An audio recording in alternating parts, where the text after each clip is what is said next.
ನೀವು ನೋಡ್ತಾ ಇದ್ದೀರಾ ಫೋಕಸ್ ಟಿವಿ. ನಾನು ಜಯಶ್ರೀ. ರಾಜ್ಯದಲ್ಲಿ ಗುಟ್ಕಾ ಮತ್ತು ಪಾನ್ ಮಸಾಲಾ ಬ್ಯಾನ್ ಮಾಡಬೇಕು ಅಂತ ಡಿ.ಕೆ. ಶಿವಕುಮಾರ್ ಅವರು ಹೇಳಿಕೆಯನ್ನ ನೀಡಿದ್ದಾರೆ. ಅಂದ್ರೆ ಇಂತಹ ವಸ್ತುಗಳಲ್ಲಿ ಅಮಲು ಅಂದ್ರೆ ನಶೆ ಇರುತ್ತದೆ, ಹಾಗಾಗಿ ಇಂತಹ ವಸ್ತುಗಳು ಇನ್ನು ರಾಜ್ಯದಲ್ಲಿ ಮಾರಾಟ ಆಗಬಾರ್ದು, ಇದನ್ನೆಲ್ಲ ಬ್ಯಾನ್ ಮಾಡಬೇಕು ಅಂತ ಹೇಳ್ಕೊಂಡು ಡಿ.ಕೆ. ಶಿವಕುಮಾರ್ ಅವರು ಹೇಳಿಕೆಯನ್ನ ನೀಡಿದ್ದಾರೆ. ಸದ್ಯಕ್ಕೆ ಈ ಹೇಳಿಕೆ ಈಗ ರಾಜ್ಯದಲ್ಲಿ ಸಂಚಲನವನ್ನ ಸೃಷ್ಟಿ ಮಾಡಿದೆ. ಒಂದ್ ಕಡೆಯಿಂದ ಅಂದ್ರೆ ಆರೋಗ್ಯ ದೃಷ್ಟಿಯಿಂದ ಬ್ಯಾನ್ ಆದ್ರೆ ಒಳ್ಳೆಯದು ಅಂತ ಅನಿಸಿದ್ರೆ, ಇನ್ನೊಂದ್ ಕಡೆಯಿಂದ ಈ ತರ ಬ್ಯಾನ್ ಆದ್ರೆ ಬ್ಲಾಕ್ ಮಾರ್ಕೆಟ್ ದಂಧೆ ಶುರುವಾಗತ್ತಾ ಅನ್ನೋ ಆತಂಕ ಕೂಡ ಶುರುವಾಗಿದೆ. ಹಾಗಾದ್ರೆ ಇಂತಹ ಅಮಲು ಪದಾರ್ಥಗಳು ಬ್ಯಾನ್ ಆಗ್ಬೇಕಾ ಅಥವಾ ಇಲ್ವಾ? ಇದರ ಬಗ್ಗೆ ಸಾರ್ವಜನಿಕರು ಏನ್ ಹೇಳ್ತಾರೆ ನೋಡೋಣ ಬನ್ನಿ.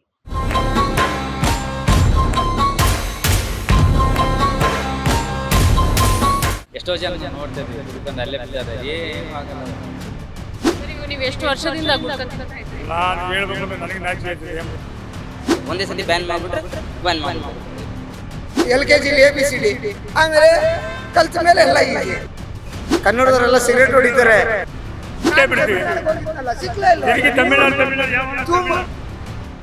ಎಲ್ಲ ಬಡವರು ಹಾಳಾಗ್ತಾ ಇದ್ದಾರೆ. ಅದರಿಂದ ಕ್ಯಾನ್ಸರ್ ಬರುತ್ತೆ, ಕಾಯಿಲೆ ಬರುತ್ತೆ, ಎಷ್ಟೋ ಮನೆಗಳು ಹಾಳಾಗ್ತಾ ಇದ್ದಾವೆ. ಇದರಿಂದ ಬ್ಯಾನ್ ಮಾಡಿದ್ರೆ ಒಳ್ಳೇದು. ಆಯಸ್ಸು ಕೂಡ ಕಮ್ಮಿ ಆಗ್ತಾ ಇದೆ. ಹೌದು, ಹೌದು, ಕಾಲೇಜಿಗೆ ಹೋಗೋ ಮಕ್ಕಳು, ಚಿಕ್ಕ ಮಕ್ಕಳೆಲ್ಲ ಹೋಗ್ತಿದ್ರೆ ಅದ್ರ ಜೊತೆಗೆ ಎಣ್ಣೆನೂ ಸ್ಟಾಪ್ ಮಾಡಬೇಕು. ಅದು ಮಾಡ್ರೂ ಒಳ್ಳೇದೇ. ಯಾಕೆಂದರೆ ಬಡವರು ಇದರಿಂದ ಯೂಸ್ ಮಾಡ್ತಾ ಇರೋದು ಬಡವರು, ಶ್ರೀಮಂತರು ಯೂಸ್ ಮಾಡ್ತಾರೆ. ಎಲ್ಲ ಚಿಕ್ಕ ಮಕ್ಕಳು ಬಡತನದಲ್ಲಿರೋರೆ ಯೂಸ್ ಮಾಡ್ತಾ ಇರೋದು. ಅದರಿಂದ ಇದನ್ನು ಸಂಪೂರ್ಣವಾಗಿ ಕರ್ನಾಟಕದ ಬಂದ್ ಮಾಡಿದ್ರೆ ಎಲ್ಲರಿಗೂ ಒಳ್ಳೇದಾಗತ್ತೆ. ಸರ್, ಇವು ಅಂಗಡಿಗಳಲ್ಲಿ ಬ್ಯಾನ್ ಮಾಡಿ ಅದು ಬ್ಲಾಕ್ ಮಾರ್ಕೆಟ್ ಅಲ್ಲಿ ದಂಧೆ ಶುರು ಆದ್ರೆ ಏನ್ ಮಾಡ್ತೀರಾ ಸರ್? ಅವ್ರನ್ನ ಹಿಡಿದು ಜೈಲಿಗೆ ಹಾಕ್ಬೇಕು. ಯಾರು ದಂಧೆ ಮಾಡ್ತಾರೆ ಇದನ್ನ ಅವ್ರನ್ನ ಪರ್ಮನೆಂಟ್ ಜೈಲಿಗೆ ಹಾಕಿದ್ರೆ ಒಳ್ಳೇದಾಗತ್ತೆ. ಕೆಲವರಿಗೆ ಬ್ಯಾನ್ ಆದ್ರೆ ಇದನ್ನೇ ಅಡ್ವಾಂಟೇಜ್ ಆಗಿ ತಗೊಂಡ್ಬಿಟ್ಟು ಏನ್ ಮಾಡ್ತಾರೆ ಅಂತ ಹೇಳಿದ್ರೆ ಬ್ಲಾಕ್ ಅಲ್ಲಿ ಮಾರೋದಕ್ಕೆ ಶುರು ಮಾಡ್ತಾರೆ. ಬ್ಲಾಕ್ ಮಾಡ್ದಂಗೆ ಮಾರಬೇಕು. ಪೊಲೀಸ್ನವ್ರಿಗೆ ಎಲ್ಲ ಇನ್ಫಾರ್ಮೇಷನ್ ಕೊಟ್ಟು ಪೊಲೀಸ್ನವ್ರ ಕಡೆಯಿಂದ ಲಂಚ ತಗೊಂಡೆ ಎಲ್ಲ ಅಂಗಡಿನೂ ರೈಡ್ ಮಾಡಿದರೆ ಯಾರು ಬ್ಲಾಕಲ್ಲಿ ಮಾರ್ತಾನೆ ಅವ್ರನ್ನ ಪರ್ಮನೆಂಟಾಗಿ ಜೈಲು ಹಾಕ್ಬೇಕು. ಒಂದು 10 ವರ್ಷ ಜೈಲು ಹಾಕಿದರೆ ಮತ್ತೆ ಅವರು ಹೆಚ್ಚು ಕಡೆ ಬರಬಾರ್ದು. ಅವರಿಗೆ ಮತ್ತೆ ಜೈಲಿಂದ ಯಾವುದೇ ಇದ್ರ ರೀತಿ ಸಿಗಬಾರ್ದು ಅವ್ರಿಗೆ. ಆ ರೀತಿ ಮಾಡಿದರೆ ಸಂಪೂರ್ಣವಾಗಿ ಬಂದಾಗುತ್ತೆ. ಕರ್ನಾಟಕ ಒಳ್ಳೆದಾಗುತ್ತೆ, ಎಲ್ಲ ಜನಕ್ಕೂ ಒಳ್ಳೆದಾಗುತ್ತೆ. ಕಾಲೇಜು ಮಕ್ಕಳು ಕೂಡ ಕೆಟ್ಟೋಗೋದನ್ನು ಒಳ್ಳೆದಾಗುತ್ತೆ. ಹೆಲ್ತ್ ಚೆನ್ನಾಗಿರುತ್ತೆ. ಇನ್ನೊಂದು ಏನಂದರೆ ಇವಾಗ ಬ್ಯಾನ್ ಮಾಡ್ತಾರೆ, ಅವ್ರು ಬ್ಯಾನ್ ಮಾಡಿದ್ರೆ ಯಾರು ಹೋಗೋದು ಇಲ್ಲ, ಯಾರು ಏನೋ ಒಂದು ಮಾಡೋದು ಇಲ್ಲ. ಏನಂತಂದರೆ ಇವರು ಇವತ್ತು ಅವ್ರು ಬ್ಯಾನ್ ಮಾಡಿಲ್ಲ ಅಂದಕ್ಕೆ ಇರೋದು. ಬ್ಯಾನ್ ಮಾಡಿಬಿಟ್ರೆ ಯಾರು ಹೋಗೋದಿಲ್ಲ, ಸೇದೋದಿಲ್ಲ. ಇನ್ನು ಯುವ ಜನತೆ ಇನ್ನೂ ಚೆನ್ನಾಗಿರ್ತಾರೆ, ಇನ್ನೂ ಒಂದೇನೋ ಒಂದು ಇದನ್ನು ಮಾಡ್ತಾರೆ ಅನ್ನೋದು ಒಂದು ಅಚೀವ್ ಮಾಡ್ತಾರೆ. ಇದರಿಂದ ಹಾಳಾಗಲ್ಲ ಅಂತ ಫಸ್ಟ್ ಬ್ಯಾನ್ ಮಾಡಿದ್ರೆ ಅವರೇ ಬ್ಯಾನ್ ಮಾಡಬೇಕು. ಅಲ್ಲಿ ಮಾರೋದು ಅವರೇನೆ, ಮರಕ್ಕೆ ಇದನ್ನು ಲೈಸೆನ್ಸ್ ಕೊಡೋದು ಅವರೇನೆ, ತಿರ್ಗಾ ಈ ಕಡೆ ಹಿಡಿಯೋದು ಅವರೇನೆ. ಅದು ಆ ಥರ ಆಗಬಾರ್ದು. ಒಂದೇ ಸತಿ ಬ್ಯಾನ್ ಮಾಡಿಬಿಟ್ರೆ ಬ್ಯಾನ್ ಮಾಡಿಬಿಡ್ಬೇಕು ಫುಲ್ಲು. ಈ ಥರ ಒಳ್ಳೇದಾಗುತ್ತೆ. ಈ ಗುಟ್ಕಾ ಬ್ಯಾನ್ ಮಾಡೋದ್ರಿಂದ ಎಲ್ಲ ಸಣ್ಣ ಪುಟ್ಟ ವ್ಯಾಪಾರಿಗಳಿಗೆ ತುಂಬ ಕಷ್ಟ ಆಗ್ತಿದೆ ಮೇಡಮ್. ಇದನ್ನೇ ನಂಬಿಕೆಯಿಂದ ಇದ್ದರು ತುಂಬ ಜನ ಇದ್ದಾರೆ. ಸರ್ಕಾರದ ನಿರ್ಧಾರ ಒಂದು ಸ್ವಲ್ಪ ಚೇಂಜ್ ಮಾಡಿದ್ರೆ ಒಳ್ಳೆಯದು ಅಷ್ಟೇ. ಸರ್, ಹಾಗಾದ್ರೆ ಯುವ ಜನತೆ ಬಂದು ಇಲ್ಲಿ ಹೇಳೋದು ಸಿಗರೇಟ್ ಸೇದಬಹುದು, ಗುಟ್ಕಾ ಪಾನ್ ಎಲ್ಲ ತಗೊಳ್ಳೋದಿರ್ಬೋದು, ಇದರಿಂದ ಅವ್ರ ಆರೋಗ್ಯ ಸಮಸ್ಯೆ ಜಾಸ್ತಿ ಆಗುತ್ತಲ್ವಾ?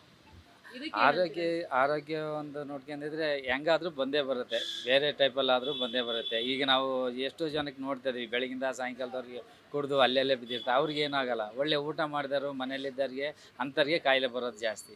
ಹಂಗೆ ನಾವು ಎಷ್ಟೋ ಜನ ನೋಡಿದ್ದೀವಿ ಈಗ. ಆದ್ದರಿಂದ ಇದ್ರದ್ದೇನು ಸಮಸ್ಯೆ ಇಲ್ಲ ಅನ್ಸುತ್ತೆ ಮೇಡಮ್. ಸೊ ಹಾಗಾಗಿ ನೀವು ಬ್ಯಾನ್ ಆಗಬೇಕು ಅಂತೀರಾ, ಬ್ಯಾನ್ ಆಗಬಾರ್ದು? ಆಗಬಾರ್ದು ಮೇಡಮ್. ಎಲ್ಲ ಸಣ್ಣ ಪುಟ್ಟ ವ್ಯಾಪಾರಿಗೆ ಬ್ಯಾನ್ ಆಗಿಲ್ಲ ಅಂತ ಹೇಳಿದ್ರೆ ಇನ್ನ ಆಯಸ್ಸು ಅಂದ್ರೆ ಯುವ ಜನತೆ ಆಯಸ್ಸು ಇನ್ನ ಕಮ್ಮಿ ಆಗುತ್ತೆ, ದೇವ್ರ ಕೊಟ್ಟ ಆಯಸ್ಸು.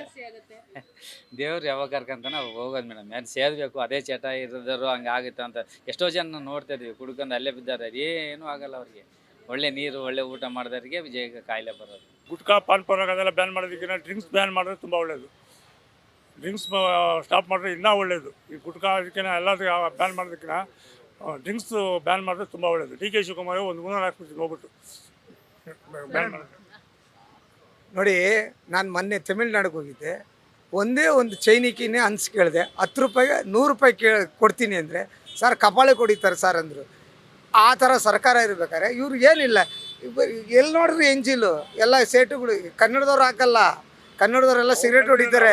Is coming to north Indian. ನಾವು ಸೌತ್ ಇಂಡಿಯನ್, ನಾರ್ತ್ ಇಂಡಿಯನ್ ಹೆಂಗೆ ಊಟ ತಗೋತೀವಿ ಅವ್ರು ರೋಟಿ ತಗೋತಾರೆ. ಇವ್ರು ಏನು ಮಾಡ್ತಾರೆ, ಇಲ್ಲಿ ನಮ್ಮ ಕನ್ನಡದವರು, ನಮ್ಮ ಆಂಧ್ರ ಅವರೆಲ್ಲ ಸಿಗರೇಟು ಬೀಡಿ ಹೊಡಿತಾರೆ. ಅವರು ಬಂದು ಉಗ್ದು ನೀವು ನಮ್ಮ ಮನೆ ನೋಡಿದ್ರೆ ಸಾಕು, ಎಲ್ಲ ಮಾಣಿಕ್ ಚೆಂದು ಇರುತ್ತೆ. ನೀವು ತಮಿಳ್ನಾಡಿಗೆ ಹೋಗಿ, ನಾನು ಮೊನ್ನೆ ಹೋಗಿದ್ದೆ ವೆಲಂಗಣಿಗೆ. ಹೋದಾಗ 100 ರೂಪಾಯಿ ಕೇಳಿದ್ರು ಕೊಡೋಲ್ಲ ಸರ್, ಕಪಾಳೆ ಕೊಡಿತಾರೆ. 3 ಲಕ್ಷ ಫೈನ್ ಆಗ್ತದೆ ಸರ್ 10 ರೂಪಾಯಿ ಲಾಭಕ್ಕೆ ಅಂದರು. ನೀವು ಇದನ್ನು ಮಾತ್ರ ಬ್ಯಾನ್ ಮಾಡಿದ್ರೆ ಇಡೀ ಬೆಂಗಳೂರು ನೀಟಾಗಿರುತ್ತೆ, ರೋಡಲ್ಲಿ ಚೆನ್ನಾಗಿ ಕಾಣುತ್ತೆ. ಇದು ಮಾತ್ರ ಸತ್ಯ. ಇದು ಸತ್ಯ. ಯಾಕಂದ್ರೆ ನೀವು ಹೋಗಿ ತಮಿಳ್ನಾಡು ಹೊಸೂರು ಬಾರ್ಡ್ರಿಗೆ ಹೋಗಿ ಒಂದು ತಮಿಳ್ನಾಡು ಕತೆ ಎಲ್ಲ ಬೇಡ, ನಮ್ಮ ಬೆಂಗಳೂರು ಕಥೆಯಲ್ಲಿ ಕರ್ನಾಟಕದಲ್ಲಿ ಮಾಡಲೇಬೇಕು. ನಮ್ಮ ಕರ್ನಾಟಕದಲ್ಲಿ ಬ್ಯಾನ್ ಆಗೋದು ತುಂಬ ಒಳ್ಳೇದು ಮೇಡಮ್, ಖಂಡಿತ ಆಗಿದೆ. ಇದನ್ನ ಮಾಡಿದ್ರೆ ಯಾಕಂದ್ರೆ ಸುಮ್ಮನೆ ಗಾಂಜಾ ಗಿಂಜಾ ಅವೆಲ್ಲ ಅದು ತುಂಬ ದೂರ ಬಿಡಿ. ಫಸ್ಟ್ ಇದನ್ನ ಮಾಡ್ರಿ, ಶಕ್ತಿ ಇದ್ರೆ ಇದು ಮಾಡ್ರಿ, ಇದಾದ್ಮೇಲೆ ಅದು ಮಾಡ್ರಿ. ಫಸ್ಟ್ ಸ್ಟೇಟ್ ಲೆವೆಲ್ ಗೆಲ್ರಿ, ಆಮೇಲೆ ಇಂಡಿಯನ್ ಲೆವೆಲ್ ಗೆಲ್ಲ. ಫಸ್ಟ್ ಇದು ಪಾನ್ ಪರಾಗೋ ಅದು ಇದನ್ನ ಮಾಡಿ, ಆಮೇಲೆ ಅಲ್ಲಿಗೆ ಹೋಗೋಣ. ಇವ್ರು ಫಸ್ಟೇ ಅಲ್ಲಿಗೆ ಹೋಗ್ತೀವಿ. ಇದನ್ನ ಮಾಡಿದ್ರೆ ದೇವರಣೆಗೆ ತಮಿಳ್ನಾಡಿಗೆ ಹೋಗಿ ಬನ್ನಿ, ಆಮೇಲೆ ನಿಮ್ಗೆ ಗೊತ್ತಾಗುತ್ತೆ. ತಮಿಳ್ನಾಡು ಕತೆ ಬೇಡ, ಇನ್ನೊಬ್ಬರ ಕತೆ ಬೇಡ. ಸರ್ ಇವಾಗ ನಿಮ್ ಕೈಯಲ್ಲಿ ಗುಡ್ಕ ಇದೆ, ನೀವು ಗುಡ್ಕ ಮಾರಿದ್ರ ಏನು, ನೀವು ಗುಡ್ಕ ಏನಕ್ಕೆ ತಿಂತೀರಾ? ಅದಕ್ಕೆ ಸಿಗೋದಕ್ಕೆ ತಿಂತಾರದು, ಸಿಕ್ಕಿಲ್ಲ ಅಂದ್ರೆ ಯಾಕೆ ಹಾಕ್ತೀನಿ ನಾನು, ಸಿಕ್ಕಿಲ್ಲ ಅಂದ್ರೆ ಗುಡ್ಕ ತಿನ್ನೋದೇ ಬಿಟ್ಟೇ ಬಿಡ್ತೀವಿ. ತಮಿಳ್ನಾಡಿಗೆ ಹೋಗಿದ್ನಲ್ಲ, ಸಿಕ್ಲೇ ತಿರುಗಿ ಇಲ್ಲ. ತಮಿಳ್ನಾಡು ಯಾವನ ಬೇಲಂಗಣಿಗೆ ಹೋಗಿದ್ದೇವೆ, 100 ರೂಪಾಯಿ ಕೊಡ್ತೀನಿ ಅಂದ್ರೆ ಯಾರು ಕೊಡಲೇ ಇಲ್ಲ. 200 ರೂಪಾಯಿ ಕೊಡ್ತೀರಿ, ಯಾರು ಕೊಡಲ್ಲ. ಎಲ್ಲರಿಗೂ ಭಯ. ಒಂದು ಸತಿ 10 ರೂಪಾಯಿಗೋಸ್ಕರ ನಾವ್ಯಾಕೆ ಸರ್ ಲಾಭ ಮಾಡಬೇಕು, 3 ಲಕ್ಷ ಲಾಸು ಅಂದರು. ಕೊಡಲೇ ಇಲ್ಲ, ಭಯ. ಅದೇ ಭಯ ನೀವು ಇಕ್ಸಿ, ಯಾರು ಕೊಡಲ್ಲ. ಮುಗೀತು, ಎಲ್ಲ ಕ್ಲೀನ್. ಯಾರು ರೋಡಲ್ಲಿ ಒಂದು ಉಗಿಯೋದು ಇಲ್ಲ, ಏನಿಲ್ಲ. ಆಮೇಲೆ ಸಿಗರೇಟ್ ನೋಡ್ಕೊಳ್ಳೋಣ. First ABCD. ಸರ್ ಇವಾಗ ನೀವು ಎಷ್ಟು ವರ್ಷದಿಂದ ಗುಡ್ಕ ತಿಂತಾ ಇದ್ದೀರಿ? ನಾನು ಹೇಳ್ಬೇಕು ಅಂದ್ರೆ ನನಗೆ ನಾಚಿಕೆ ಆಯ್ತದೆ. 85-86ರಿಂದ ತಿಂತಾ ಇದ್ದೀನಿ. ಮತ್ತೆ ಇವಾಗ ಒಂದೇ ಸಲ ಗುಡ್ಕ ಬ್ಯಾನ್ ಆದ್ರೆ ನೀವೇನ್ ಮಾಡ್ತೀರಾ? ಬೇರೆ ಸಿಕ್ಕಿದ್ರೆ ಜಾಗದಲ್ಲಿ ತಿನ್ನೋದೇ ಇಲ್ಲ. 2 ವರ್ಷ ಕರೋನಾ ಬಂತು, ಬ್ಯಾನ್ ಆಗಿತ್ತು. ಕರೋನಾ ಬಂದಾಗ ಎಲ್ಲರೂ ಇರಲಿಲ್ವಾ, ಈ ಡ್ರಿಂಕ್ಸ್ ಇರಲಿಲ್ಲ, ಏನೂ ಇರಲಿಲ್ವಾ, ಎಲ್ಲ ಅಡ್ಜಸ್ಟ್ ಮಾಡ್ತು. ಒಂದು ಸ್ವಲ್ಪ ಕಷ್ಟ, ಕುದುರೆ ಓಡೋರ್ಗೂ ಕಷ್ಟ. ಆಮೇಲೆ ಅದ್ರ ಪಾಡಿಗೆ ಅದು ಓಡುತ್ತೆ. LKGಲಿ ABCD, ಆಮೇಲೆ ಕಲ್ತ ಮೇಲೆ ಎಲ್ಲ ಈಸಿ. ಕಲಿಯೋವರೆಗೂ ಬ್ರಹ್ಮವಿದ್ಯೆ, ಕಲ್ತ ಮೇಲೆ ಕೋತಿವಿದ್ಯೆ. 1 ದಿವಸ 2 ದಿವಸ ಕಷ್ಟಪಡ್ತೀವಿ, ಆಮೇಲೆ ರೆಡಿ ಆಗ್ತೀವಿ. ಅಷ್ಟೇ, ಈಸಿ ಮ್ಯಾಟ್ರು. ಅದು ಮಾಡಬೇಕು. ನನಗಂತೂ ಖುಷಿ, ತಮಿಳ್ನಾಡಿಗೆ ಹೋದಾಗ ಒಂದು ಮಾಣಿಕ್ ಚಂದ್ ಸಿಕ್ಕಲಿಲ್ಲ ರೀ, 100 ರೂಪಾಯಿ ಕೊಡ್ತೀನಿ ಸಿಕ್ಕಲ್ಲ, ಅದೇ ಖುಷಿ ಆಗೋಯ್ತು. ತಮಿಳ್ನಾಡು ಇಷ್ಟ ರೋಡಲ್ಲಿ ನೋಡಿದ್ರೆ ಒಂದೇ ಎಲ್ಲ ಸಿಗರೇಟ್ ಬಿಡಿ ಕುಡಿತಾ ಇದ್ರು, ಆದರೆ ಮಾಣಿಕ್ ಚಂದು ಪಾನ್ ಪರಾಗ ಅನ್ಸಿರ್ಲಿಲ್ಲ. ಎಸ್ ವೀಕ್ಷಕರೇ, ನೋಡಿದ್ರಲ್ಲ, ರಾಜ್ಯದಲ್ಲಿ ಗುಡ್ಖಾ, ಪಾನ್ ಮಸಾಲ, ಸಿಗರೇಟ್ ಇಂತಹ ನಶೆ ಇರುವಂತಹ ವಸ್ತು